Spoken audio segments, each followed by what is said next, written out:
of what he did. So anyway, here I am today presenting before the club and on the topic of streaming TV live. And this particular paper you have, it's divided into 5 sections. First of all, the section A is just basically an introduction to live streaming and what is called cord cutting. And the second section is on streaming services. Third section on streaming devices. And the section D, is on smart TVs. And the last section, section E, is looking into the possibility of adding antenna TV to streaming. So I'm going to ask right now, how many of you have done or are doing streaming TV? Let me see. I'm a little surprised. I would have thought it might be more than that. I hope after today it will be more than that. Okay. Now, let me see. I don't think I have anything else to ask on that. Well, anyway, my whole layout here is a series of questions like what is streaming TV? And basically, streaming TV is receiving your TV when it is broadcast, just like you do on cable TV or satellite TV, receiving it when it's broadcast, but using the internet for the source of the TV. So which means you have to have a fairly decent internet connection. Actually, that gets a little overblown because you remember back about 5 years ago when we had DSL internet here at one megabit download speed, and it just did not vary from that. It was 1 megabit, hell or high water. Well, anyway, even in those days, 5, 6, as long as 6 years ago, I was using a streaming device, and I had very little problems. Once in a while, in the evening, when a lot of people were on the internet, it would get a little bit shallow, and maybe my picture would stop for a moment on the TV and have to buffer. You see the circle going around and all that. But it was really pretty good. And of course, once we got the new cable TV at 9 megabits, 9.5 megabits download, that was pretty good. Now, a week or two ago, they doubled that to 17 megabit download. You have download speed and upload speed. And of course, with things like the internet, we've got a couple of things to think about there. You have internet speed and you have internet bandwidth. How many think they have a good understanding of what speed and bandwidth are? Maybe some of you do. Do you? Well, basically, I think the best way to demonstrate it is if you were putting water through a soda straw, you could put it through at great pressure. That would represent a really, really strong, fast internet speed. A lot of pressure. That water would shoot from me to 7 rows back. Okay. Well, if it's only a soda straw, not much water is getting out. That's bandwidth. You want to really get some water out, you get a larger pipe. But if you don't have the pressure behind it, it's not much better than the other one. The pipe goes and drops right here. But if you put pressure behind it, speed and bandwidth, you can really project that water out. You kind of get the idea. The big advantage that speed has in streaming TV is that things load faster. You're going to get the same picture whether the speed is fairly slow or blazingly fast, but your programs and apps will load faster. Okay, what is cord cutting? It's got to be a popular term. If you Google the term cord cutting, you'll have millions of hits nowadays. And there are online publications that you can get, like Cord Cutters News, Cord Cutters Weekly, Cord Cutters this and that. It's all available. So cord cutting is the act of canceling paid cable or satellite services and substituting less expensive and often free streaming TV. I do take pride in calling myself a cord cutter. I officially became a cord cutter in October of 2016. One day I said, this is stupid. I'm fighting with DirecTV, which I'd had for 17 years. Ever since I sold my business in '99, I had did I say DirecTV? I meant Dish Network, excuse me. I had Dish Network. I was a great Dish Network fan, loved it. But the price kept going up, and I'm just internally a tremendous cheapskate. I refuse to bow to all these price increases. And so when it hit $75 a month for what I used to pay $29 a month for, I said, that's it, baby. And I called them up one day and I said, I'm canceling my subscription. You want me to send my equipment back? And they said, no, you can keep your equipment. So anyway, so I did that. And the thing was, I had some favorite TV programs.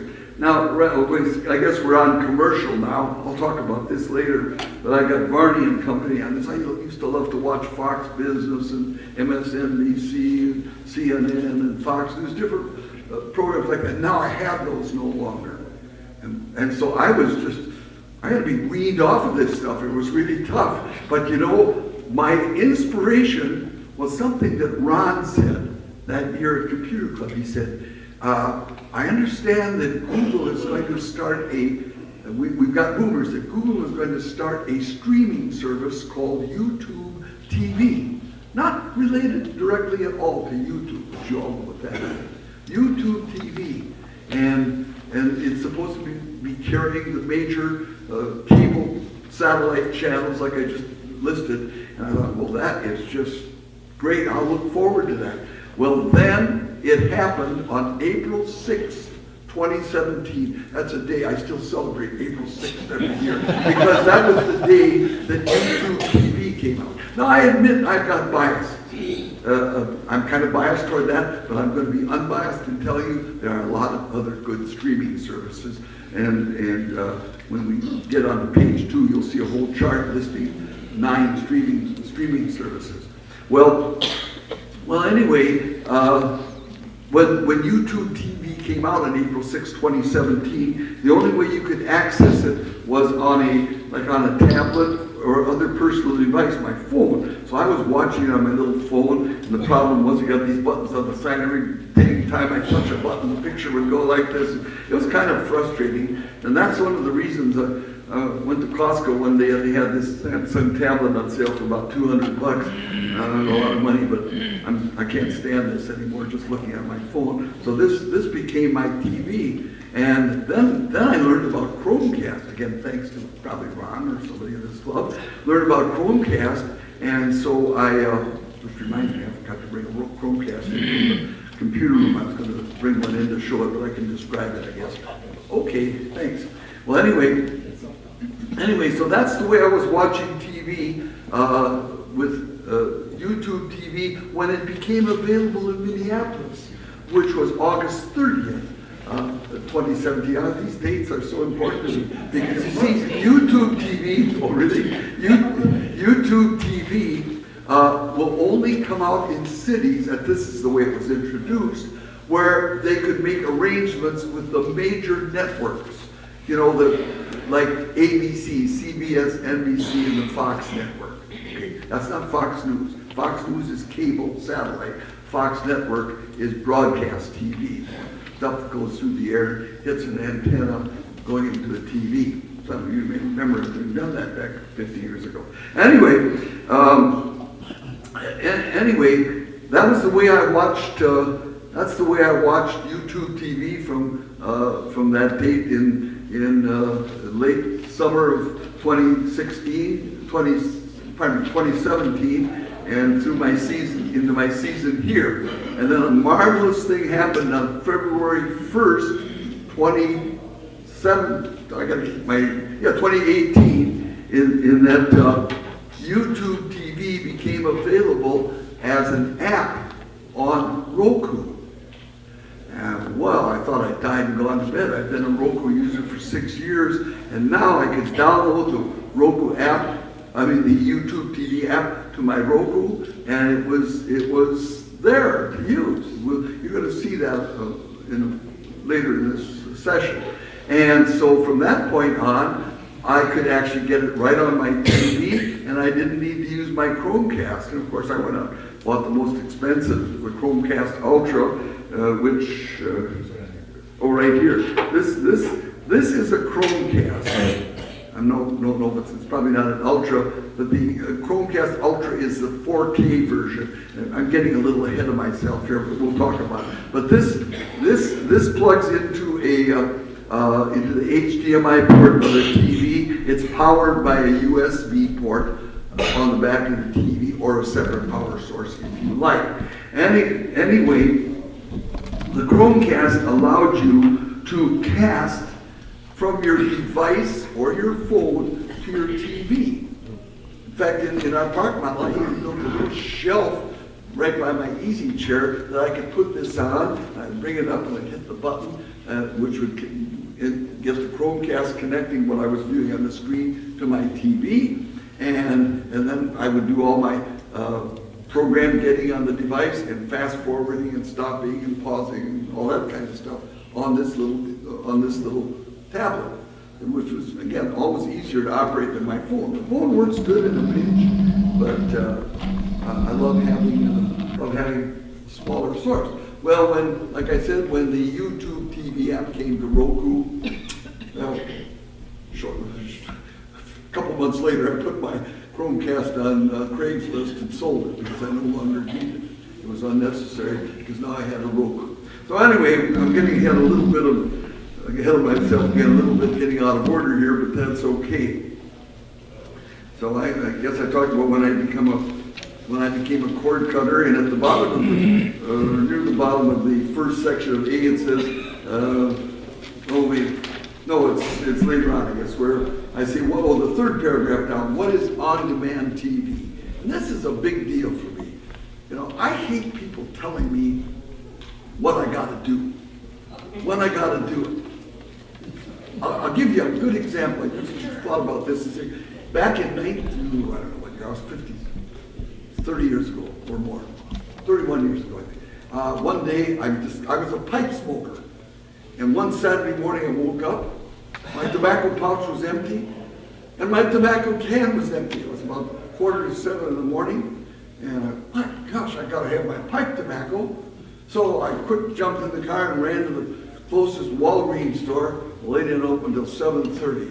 So I'm sitting there in the car stewing, waiting for them to open because I had to get my special brand of pipe tobacco, you know? Well, after about 15 minutes of stewing, I went, what is going on? I'm letting pipe tobacco rule me. I don't have anybody ruling me except my wife. I don't have anybody ruling me, and I'm not going to let tobacco rule me. I started up the car, drove right home. I took all my pipes, broke them in half, my tobacco can, everything, threw it all in the trash can, and I never smoked since. I just made up my mind. I'm not going to have it. And it's the same thing with TV. I hated a TV situation where you had to watch it only when it's broadcast, which of course I'm stepping on toes, but that's the situation with the current park cable at Silveridge. You gotta watch it when it happens, and unless you're very wealthy and very, to buy expensive equipment and really know what you're doing, you can't, what do you want to call it, DVR it, or, yeah, it's not possible unless you spend a lot of money on some very special equipment. Well, anyway, on-demand TV is watching what you want to watch and when you want to watch it. And that is great. You know, there's a favorite news program I have on. I like to watch. I've been watching for years. It comes on at 5 o'clock in the Twin Cities and 4 o'clock here. Probably less than 10 times in the last 10 years have I watched it live. I'm always time shifting it to later in the day. I maybe 7 o'clock at night, nothing on TV. Well, I'll watch my news program. I like that convenience. I like to be able to watch TV what I want to watch, when I want to watch it. And that's another great thing about streaming TV.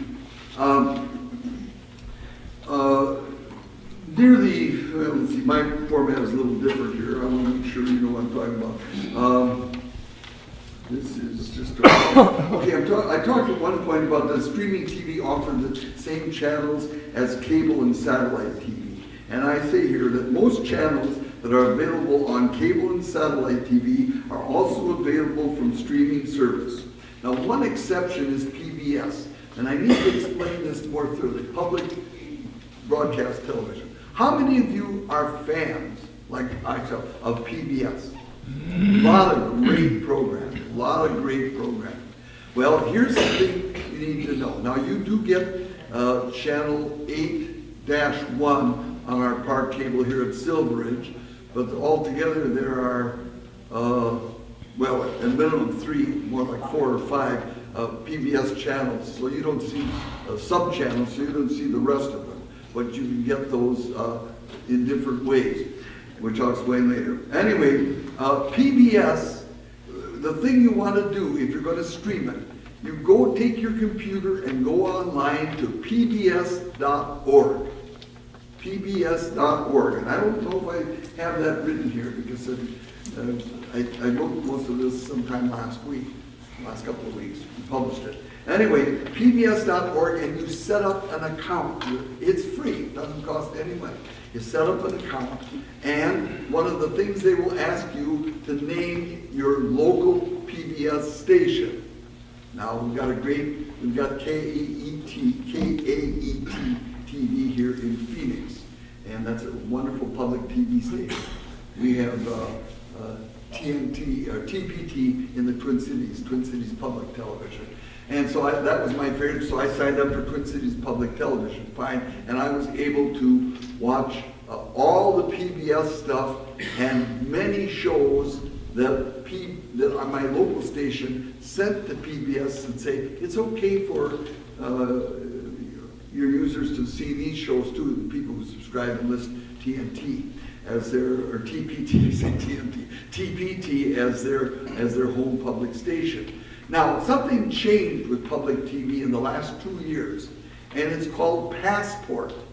Now, I was always a contributor to public TV because I feel I watch it, and the watcher, I should give them a few bucks. So my average year, I was getting about 40 bucks a year. Well, when they came out with this Passport business 2 years ago, it was that if you give us $60 in one calendar year, you will now unlock all of the stuff that was formerly free because they restricted a whole bunch of valuable content. You can now get that content. So it was only another 20 bucks for me. So every year I now pay 60 bucks instead of 40, and I'm unlocked. All the content is unlocked for me. And now you will get a separate app if you have a streaming service that you can add PBS to. And that's what I do. And you'll see that when I demonstrate the Roku, and I'm going to demonstrate also the Amazon Fire Stick, with the one that's going to be given away today, later. Okay. Now, under Section B, I talk about streaming services. What are some things you need to know about streaming services? I'll watch my time here. First of all, there are no contracts to sign. Not that I know of at least. You can join one and quit it. Join one, have it for 2 months, quit it. You're done. You don't have to say, I'm sorry, you don't pay for it anymore. You just say, I'm unsubscribing. So you either subscribe and pay the fee, or you unsubscribe and don't get it. Lower cost. Basically, the entry fee for doing streaming TV is around $40, $45 or so. Now, some of the streaming services have a lot of add-ons, and some don't have so many, and we'll talk about that later. Now, there are usually less channels that you get with a streaming service, but that's the downside. But the upside is there are all these different streaming services, of which we picked 9 popular ones, which is what that chart is all about, and that's a great system. Okay, going down the points here, streaming services, of course, are accessed by a streaming device, of which there are several popular ones. I guess we could say 4 altogether, of the most popular, which I talk about later, or a smart TV, or a computer, or tablet, or even your smartphone. Okay, another thing about streaming services, greater flexibility to watch your TV anywhere. Now, I'm having some eye problems. Unfortunately, I had a corneal transplant November 1st, so my right eye is still healing and not terribly good. I brought along a washcloth today because it gets so teary, it is over tearing, so I have to keep cleaning my eyes so that I can at least get some vision out of my recently operated on right eye, get some vision out of it. Okay, so anyway, my wife drives. Oftentimes in the spring, she said, I don't trust your eyesight, I'm driving. So she does virtually all the driving when we're together. Thank heavens I can still drive when she's not with me. I can drive anywhere I want. But anyway, I don't know about the rest of the public, but I haven't hit anybody yet. Anyway, so, anyway, I'll sit in the car and if there's a particular TV program, maybe if we're going somewhere in the evening and I haven't watched my special news program, I'll just bring it up and watch it in the car. It works fine, you know. I've got a mobile, actually I can use either the Verizon network, I can use my mobile hotspot. It's actually better technically to use the Verizon network for receiving it. Then point 6, you can access, with the streaming service, you can access not only of course your streaming services, but other services like Netflix, Showtime, HBO, you know, movie channels. Point 7, most services offer, and here's really good news, and this is going to be an important point to remember. Almost all of these services offer a free trial. So, like 7 days typically, a couple 14 days. So again, the procedure would be, if you get that list, which you can email me and get, and look through and say, well, these are the top 2 or 3. What do they look like in reality? And then you can go and try one, subscribe to it for 7 days and use it. Well, then cancel. Go to another one, subscribe for 7 days, and then decide what you want and stick with that one. So that works good. Okay, actually, I asked another question here, how many streaming services are there? I thought there were probably 15 or 20. I happened to watch a video done by an expert yesterday who says there are actually over 200 streaming services, but most of them, that probably includes some of the other countries. So we won't even talk about those. We're going to just concentrate on the most popular, of which this particular same expert says it's 9. Okay.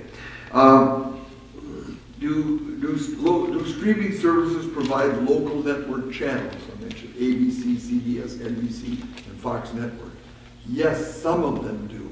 On the chart on that second page, actually the first 5 out of 9 services, you'll note about the 6th line down that says yes, and then the others are no. Now there's one of the services doesn't offer CBS. Apparently they must have said something bad. CBS says you go fly, you know, whatever. So they didn't get along with it. Okay. By the way, another thing about subscribing to a streaming service. The big surprise I got, and that's the last part of this section, was that that when I got that, you know, my Roku, when I got the YouTube TV app on my Roku, I had a pleasant discovery. Instead of only having local Phoenix stations, now I have instead my Minneapolis-St. Paul stations. And I'll tell you, this was great because I no longer had to watch all the robberies and murders and crimes in Phoenix, which is just exasperating. Now I can watch all the murders, robberies, and crimes in different cities. Actually, there aren't that many. There aren't that many because it's a much smaller metropolitan area, and of course it's Minnesota. Anyway, I'm biased. Going on.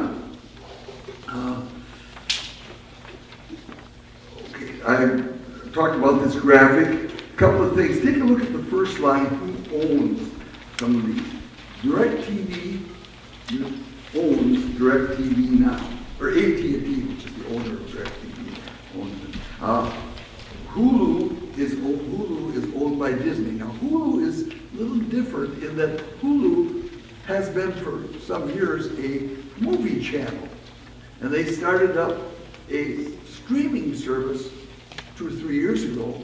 And so you actually get it by going to the Hulu movie channel and then subscribing to the service which is called Hulu Live TV, which is a streaming service, not movies, okay, as such. And then there's YouTube TV. YouTube TV is owned by Google, just like YouTube. YouTube and YouTube TV is owned by Google. Then you have PlayStation View, owned by Sony. I heard an interesting discussion.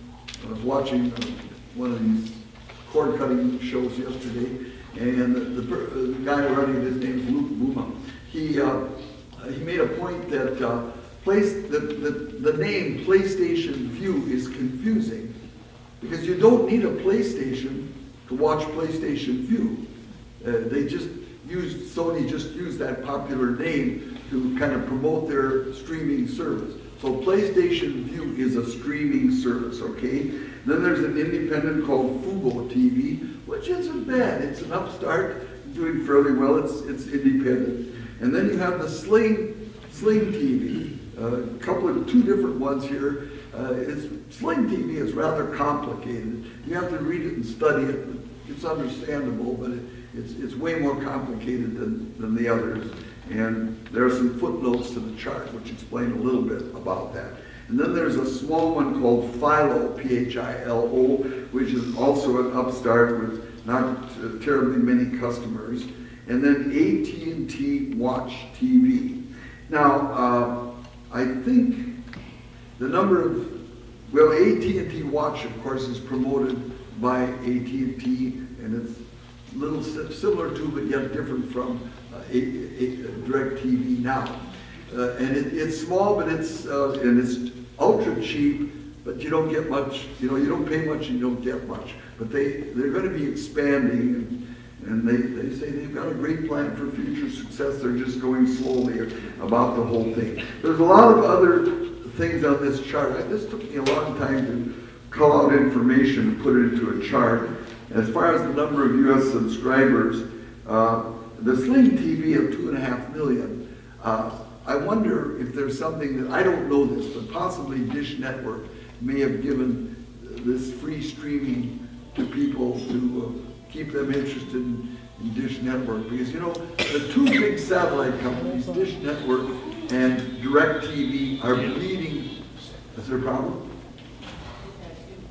Carol has a problem. Oh, I see. Okay. Anyway, the two big satellite companies, of course, are DirecTV and Dish Network.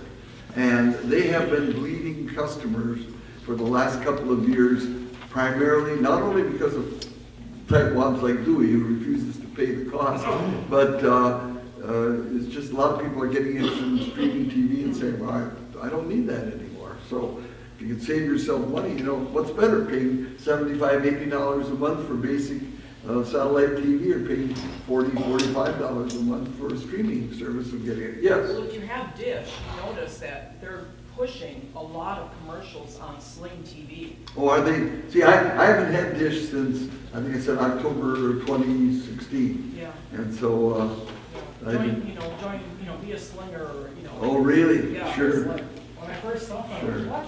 Yeah. Some of you might remember, I don't know, it was 2 weeks ago or 3 weeks ago today, my wife and I proudly had our daughter here at the computer club meeting and introduced her to the club. She's a very sweet and wonderful daughter. And she and her husband and family, they are big Sling TV users, and they use a Chromecast. And I've been trying to talk them into getting a streaming service. They're paying as much as I'm paying for my YouTube TV, but they say, well, we like all the sports. Well, I'll tell you what, I got 21 sports channels, all outstanding, or most of them outstanding, on YouTube TV. I don't know what more they would want. They live up in Minnesota. There's Big Ten Network and Fox Sports North and all these other things. But anyway, and then they don't have the convenience of a remote control because they have a Chromecast. Fine, they love it, and I can't talk them out of it. That's the way it is. Okay, going on. Now, are there any questions from these first two sections, the A section and the B section? Yes. What's your email address? Oh, it should be on. I think it's on the first page. Got it. Thank you. It's on the first page. Okay. Yes. What's VPN? Virtual Private Network. And that was covered by Dave Christmas most wonderfully, about 3-4 weeks ago? Yeah, and he's the guy to talk about it. We've talked about it here. It's a way that it has a lot of advantages, and one of them is that Canadians can sort of access stuff from the U.S. much easier. But I'll let Dave explain that. I don't do a good job. Yes, sir. Yeah, you mentioned that the park has an unencrypted Yes. comes in. Channel Master puts out a DVR for off-air that you can record it. Yes. Could you not then get one of those and record it off? the wire? Assuming that it has built into it what is called a QAM tuner. It has to have a QAM tuner, and if it has that, it most certainly could record and programs. Do you know about that at all? What's that? If the channel master recorder could record our park cable TV? You cannot record on open systems with a DVR because there's no program guide, and you can't do time shifts unless you do it manually. TiVo is the only DVR I know that you might be able to do it. However, as an alternative to streaming, Mesa has 52 channels of TV. Granted, some of them are in the language that I don't speak. You try broadcast TV. These are broadcast Yeah. with an antenna. They're absolutely free, and any DVR that you have will work wonderful with it. Yeah. Especially for the main channels, broadcast channels of ABC, NBC, and CBS. Right. I cover all this in my 5th section. There's more there than you'd ever even want to know. So anyway, going on, I described each of the different services. I'm curious, does anyone here have an Apple TV as a streaming device? And The Apple boys. I have Jim. Apple TV. What about it? I'm just asking, how does it work for you? Oh, it works great for me.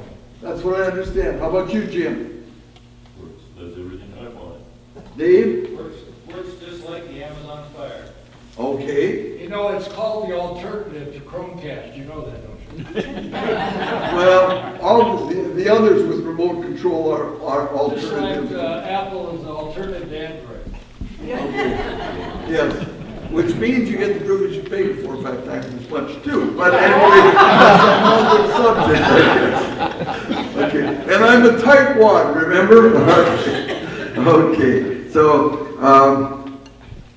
okay, I've covered that stuff. We're going on to, I'm not sure what page you're on. I've had this in 9 pages, so. Anyway, I show you pictures of the 3 remote controls. I think that's the 3rd page, is it? 3 remote controls. One for the Roku streaming stick, one for the Amazon Fire TV stick, and one for Apple TV. Now I'm going to, just right now since we're talking devices, I'm going to show these to you. Right here,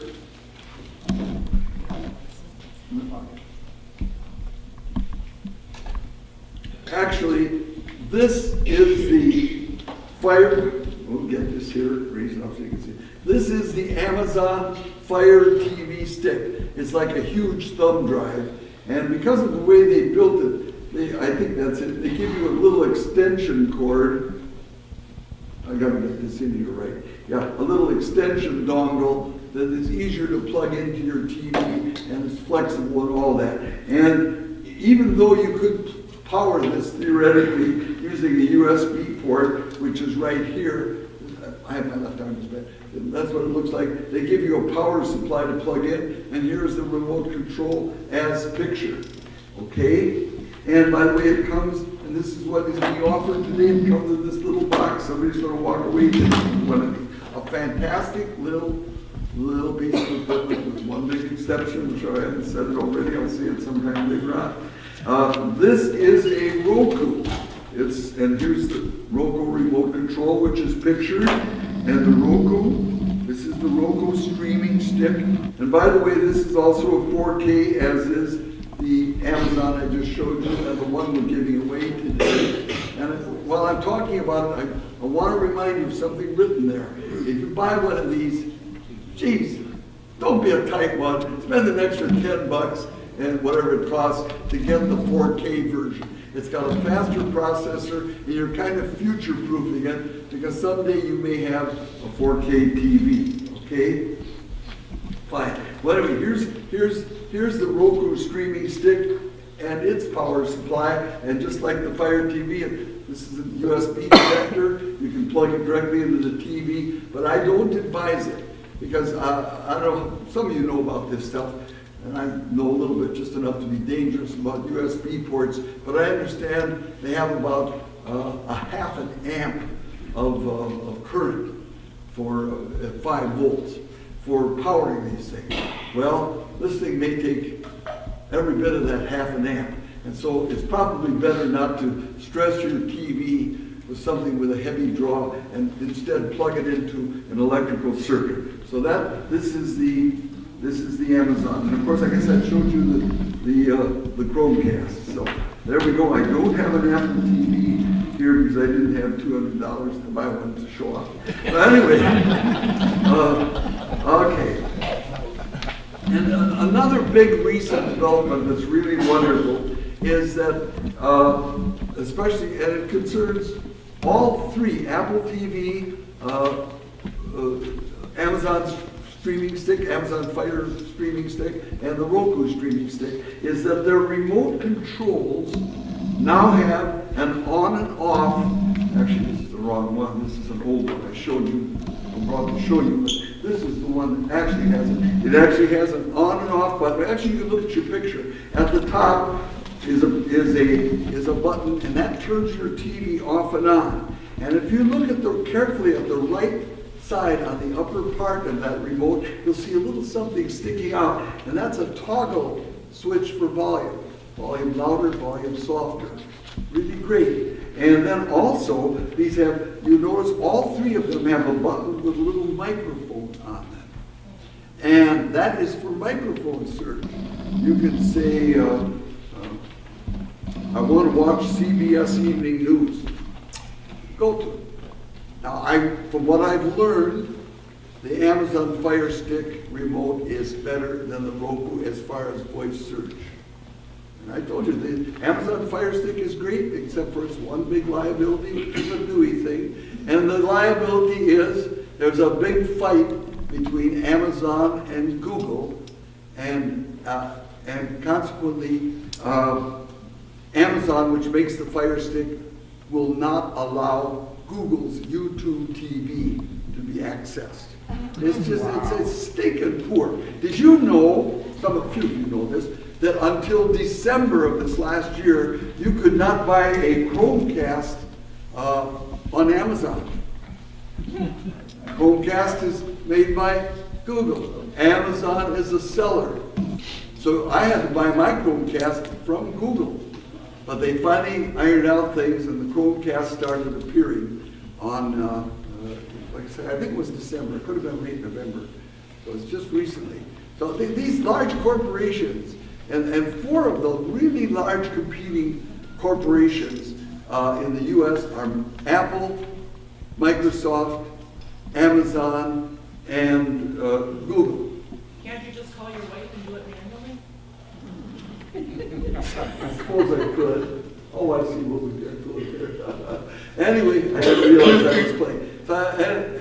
So anyway, it's great. These remote controls are super advanced because when you're setting up, you buy a new Roku or a new Amazon Fire Stick or Apple TV, when you're setting it up, the remote control is unwittingly connecting to the TV and asking the TV what its system is and such. And by the time you're done with the setup, your remote control knows exactly how it can turn that TV on and off and control its volume.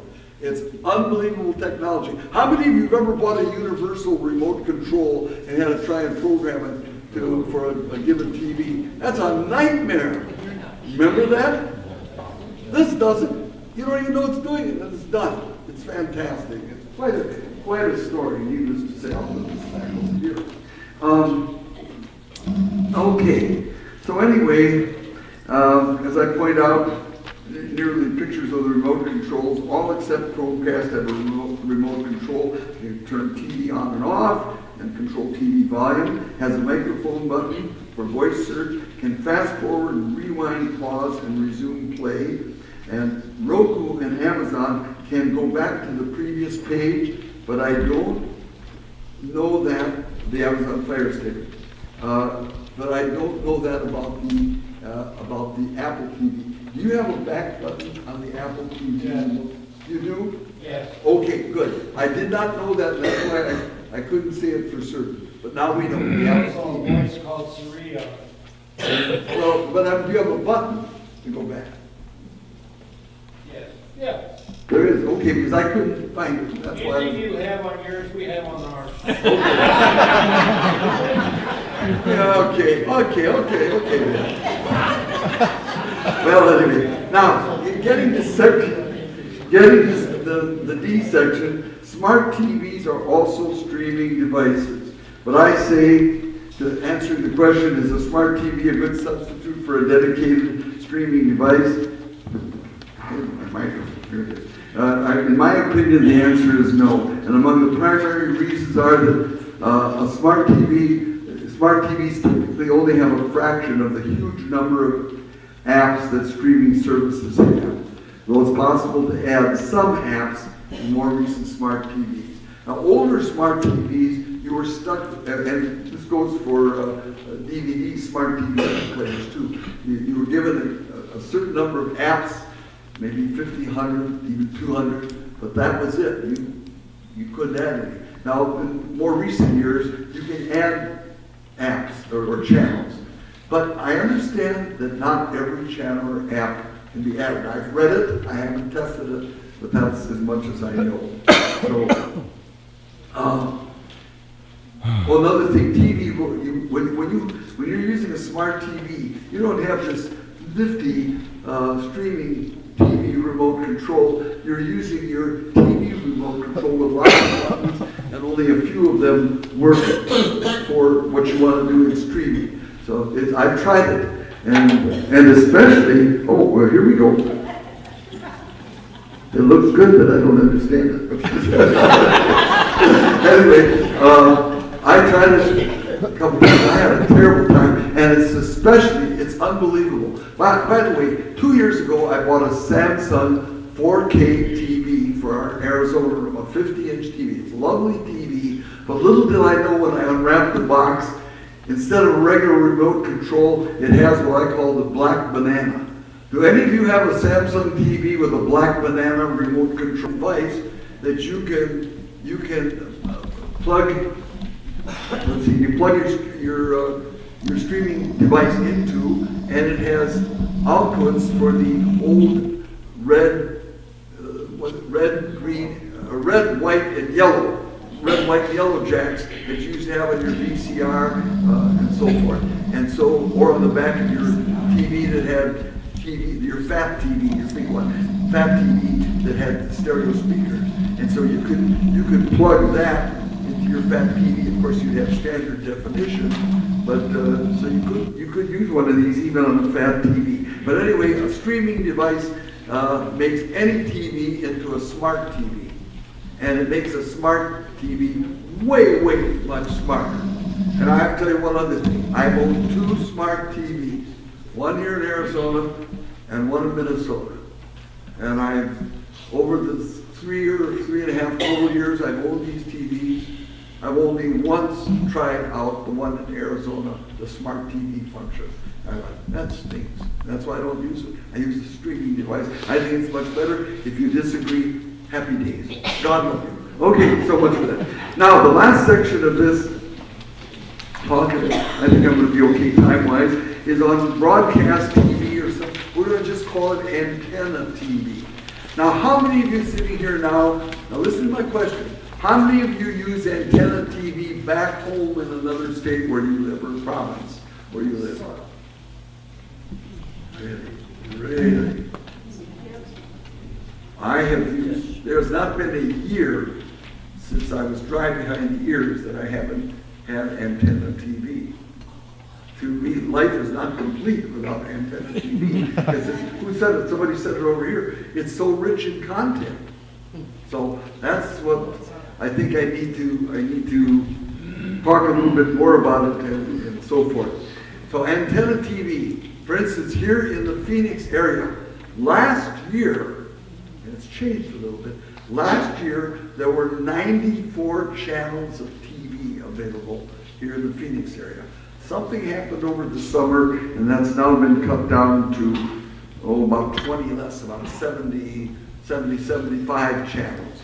However, let me see if I can cover some of the important points. And one other thing about antenna TV, it has the highest quality picture, high definition TV, of any high definition program there is. You can't get a picture better than a good antenna TV picture. It's full resolution. By the way, most of all of our TV programs here in Phoenix come off of the transmitters are on South Mountain, which is about 24 miles west of here. Now, if that's due west and you're aiming an antenna, all you have to do is go a little south of west, about that much, and you'll be looking right at South Mountain. So if that's west, go to here, aim your antenna there. Tell you an interesting story. What does it take? My friend Mike Sell was sitting back there. Yeah, we're good friends. We live just a couple blocks apart back in Minnesota. We've been church ushers together for years and friends and all that. Well, anyway, last year he needed to improve his situation, and I took a chance and ordered a $22 flat panel antenna about this big. It's actually clear, you can see through it, with a cable coming down that plugs into the back of the TV. Well, his unit, like mine, faces, faces south. That's south, okay, faces south. And okay, and so in other words, this is the outside edge, this is the east edge, this is the west edge of his unit. Okay, and so the only place to put his antenna was in a little cabinet on the west wall that had glass doors, because we could hide it out of the way. So we went through the process of putting it there, drilling a little hole at the bottom of the cabinet to get the cable through, connected to his TV. We did a scan. He got 94 channels with this stinking $22 clear antenna made in China. A Wuchi antenna. Wuchi TV antenna. Works like slick, as we say in Minnesota, slick as snot in a doorknob. Anyway, it's not, and it's still working, isn't it, Mike? Yep. Well, what a deal. So point, if you've got some relatively clear, you live here at Silveridge or wherever you live, if you've got relatively clear access from where you would put reasonably put your TV antenna generally toward the west, try out one of these. Weingard now has come out with one, except they charge about $45 for it. But if you can find this Wuchi, W-O-O, or maybe it's W-O-C-H-I, something like that. And so it's a fantastic little antenna. I've got one at home that I use, and a couple other people. Is Jeff Phillips here? I think Jeff is here. Jeff has one. I see Jeff this morning. Yeah, so anyway, so much for that. Okay, well, as I keep going here, I gotta not waste any more time. Talk about the smart TVs, that there are currently 20 broadcast stations here in the valley with channel numbers that range from channel 3 through 61. Now this is important. I'll bet you there aren't many people that know this. Including sub-channels, those 20 broadcasters have a total of, 84 channels. 84 channels. Think about that. You don't get many sub-channels. You know, at Silveridge, you get just 9 channels of TV, and none of them are sub-channels. They're just the main channels. The -1 channels. The sub-channels might be like, I talked about public TV, which here in Phoenix is 8-1, 8-2, 8-3, and then 8-4 is kids programming, 8-5 is music, and 8-6 I think is weather or something. But anyway, those are all the sub-channels you get. And of these 84 channels, nearly 2/3, try to get, of these 84 channels, nearly 2/3, which is approximately 54 channels, are English-speaking, and none of these are product sales channels. Don't you love these things where they're selling you diamond rings one day, frying pans the next, and all this kind of stuff?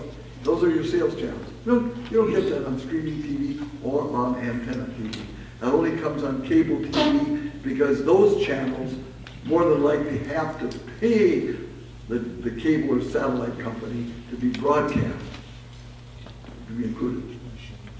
I'm going to show it very quickly. I think maybe you could just read the rest of this last section and you will be fine. Well, anyway, I want to now just do my little demonstration here, if I may. I have the Roku programs. We're going to show the Amazon. This is the screensaver for Roku. And I press this button and it brings up the interface of Roku. And a lot of people consider this a fairly straightforward and simple interface. Now you notice, and by the way, these little blocks, I'm going to just, first of all, just go down the line here. You know, they say, well, where did you get these? How did you do this? When I first signed up with the Roku 6 years ago, I designated, about a dozen channels. And then I've added some, and frankly, Roku has pushed, is the word, several other channels on me. And if you don't like what's pushed, you can just delete the channels and you can move these around. Okay, so right now, there is my beloved YouTube TV, which I'll show you in a minute. And here is my PBS app on Roku. And since I'm an Amazon Prime person, I can access hundreds of thousands of movies and free video and some paid movies and all that. Now, again, the cost here. YouTube TV, $40 a month. When I subscribed, it was $35 a month, and I was grandfathered in. And so I'm still paying $35. $60 a year for PBS. Prime Video, what is it, about $100 a year? You get free shipping and then a lot of other stuff, and all this fabulous stuff on Prime Video. Now, going down here, here is a Smithsonian channel, free. Here's YouTube. Millions of movies and videos.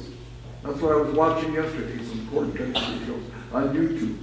And here's the Roku channel. I'll just demonstrate this one here for a moment. This is all free movies, except you have to watch some commercials. Now, I've watched only maybe about 5 movies, but the most number of minutes of commercials that I've had is about 12 minutes of commercials, and one movie had only 4 minutes of commercials. So, well, let's see. Now, by the way, we don't have access to Ron's wonderful mobile hotspot, so things are loading very slowly this morning. What do you mean, the hotspot's right here? Yeah, but it's we have a little problem. Okay. So anyway, Roku channel. These, I guess some of it is loading now. There's a search here, and of course you take this. It says free trade. Okay, this one. Oh, it isn't loading fast enough. We're using the internet from the computer room, Silvercom Lab 1, and so it just isn't quite fast enough. We'll go on to the next one. Here it said new this one, Draft Day, The Walk, Alex. I don't know these movies. I'll go down to the next one. Here you can. This is news. You can see ABC News, Live TV, Live Sports Overtime, TMZ channel. You've heard of. We'll go down here. Here's if you want to, if you subscribe to Showtime. I don't even know what this is. I'll just press on it once to see it. I probably have to sign up for Showtime. Oh, press OK to start your 30-day free trial. Well, you can watch it for 30 days and then kill it. Okay, and I'll do that. Yes, I'm going to go back here. I have the back button, and I'm going to get out of the Roku channel. I'll just quickly go down these, and then I'll show you YouTube, and then we'll do the other one. We got to get going. Here's direct. Oh, by the way, here is PlayStation View. Here's Direct TV. Here's Philo. Oh, there's Fubo. There's Sling TV, and there's Hulu, which remember I told you is a movie channel, and through it you can access Hulu Live TV, which is a direct competitor to YouTube TV, and very, very good. Right away. Okay, see, these are other things here. I'll go to the center. We have Netflix Wall Street Journal channel, Voodoo Movie channel, Curiosity Stream, Smithsonian, Pluto. Somebody talked to me about Pluto this morning.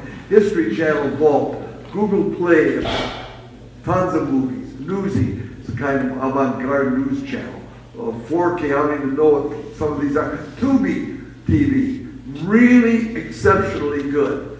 Cartoon, is that Cartoon Network, CW? What does it stand for? Something, what? Country and Western. Country and Western, okay. So how much I know. Sony Crackle is another one, and so forth. So there's a lot of stuff. Well, I'm going to back out of this, and we're going to just go back to the beginning here, and I'm going to unplug the. I guess I should have showed you YouTube TV, but I didn't. Here's some of it here. You know, maybe I can plug back in and get it really quickly. Or come back. There we go. Ron is suggesting that I show you YouTube TV. Fine. Oops, I did that wrong. And, I'm going the wrong way here. There we go. And, okay, we'll open up YouTube TV. And this is kind of the interface. Oh, I guess there is one really, oh boy, we're slow here on the internet. Now, by the way, it opens up. You notice at the top the word home is highlighted. There are 3 streams that you can check. To the left is library, which is a lot of your recorded stuff, because they save recorded things that you, in effect, DVR or have the program DVR. They save it for was it 90 days or 9 months? I can't remember. And then over here is live. Well, I'm going to show you the live first of all, because if I can do it, this one shows all the channels. Now, by the way, these here starts with the network channels, and these are my Minneapolis channels. The first one is WCCO Channel 4, Channel 5, ABC News, Channel 9, Fox News, Channel 11, which is NBC News. Now, by the way, our very prominent computer club member, Jeff Phillips, was the vice president of operations of this TV channel in the Twin Cities for 35 years. That was his profession. Yeah, and here are other channels. I'll have to get up closer because my eyes aren't too good. Okay, there's CW23, TBS, Turner Broadcasting, TNT, Turner Network Television. Here's all the sports now. There's enough sports to choke a horse. Okay, ESPN, ESPN2,